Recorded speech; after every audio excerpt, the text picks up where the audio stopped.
নগাঁৱত আৰক্ষী ছাউনীৰ খেলপথাৰত ছাত্ৰ সন্থাই উদযাপন কৰিলে মুকলি বিহু।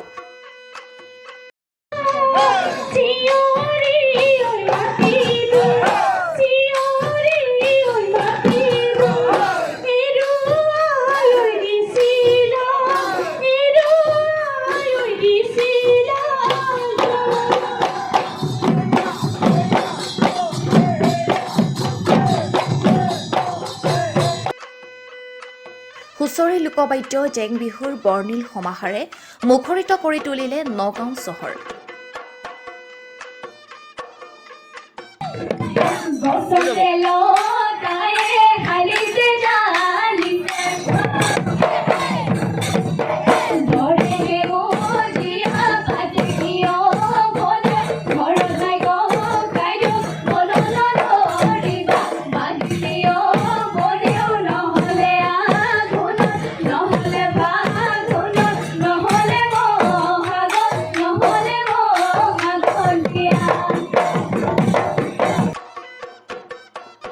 ঢোল পেপাৰ শব্দত উজ্বলি উঠিছে কলং কপিলীৰ পাৰ। সদৌ অসম ছাত্ৰ সন্থাৰ ভাৰপ্ৰাপ্ত সভাপতি উৎপল শৰ্মাই উদ্বোধন কৰে এই মুকলি বিহুৰ।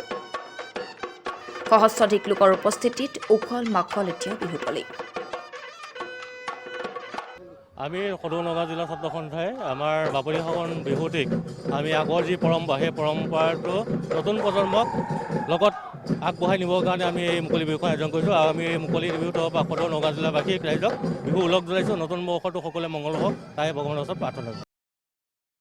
সদৌ নগাঁও ছাত্ৰ সন্থা উদ্যোগত আৰু নগাঁও মহকুমা ছাত্ৰ সন্থা নগাঁও সদৰ আঞ্চলিক ছাত্ৰ সন্থাৰ সহযোগত আমি এইবাৰ পোনপ্ৰথমবাৰৰ কাৰণে নগাঁও মাজমজিয়াত মুকলি বিহুৰ আয়োজন কৰিছোঁ। আমাৰ লক্ষ্য আৰু উদ্দেশ্য এটাই, আমাৰ যি পৰম্পৰা ঐতিহ্য আছে সেই ঐতিহ্য জীয়াই ৰখাৰ আমাৰ প্ৰয়াস কৰিছোঁ। আজি এই মুকলি বিহুৰ বাকৰিৰ পৰা আমি এটা কথাই লক্ষ্য ৰাখিছোঁ যে এইবাৰ বহাগে আমাক এটা নতুন প্ৰাণ দিব, নতুন মন দিব, নতুন আশা দিব। এই বহাগক আমি প্ৰত্যাশাৰ বহাগলৈ ৰূপান্তৰ কৰিম আৰু নতুন প্ৰজন্মৰ যুৱক যুৱতীসকলে এই বহাগক নতুন বাট লৈ আগবাঢ়ি যাব আৰু অসমৰ যিবিলাক সমস্যা আছে সেই সমস্যাবোৰ এই বহাগৰ পৰাই সমাধান হ'ব বুলি আমি আশা পোষণ কৰিছোঁ আৰু আশা ৰাখিছোঁ আগন্তুক দিনবিলাকত নগাঁও জিলা ছাত্ৰ সন্থাই যিবিলাক কৰিবলৈ কাম সাংস্কৃতিক দিশত সকলো কামবিলাক আগবঢ়াই নিব এই বহাগৰ পৰাই।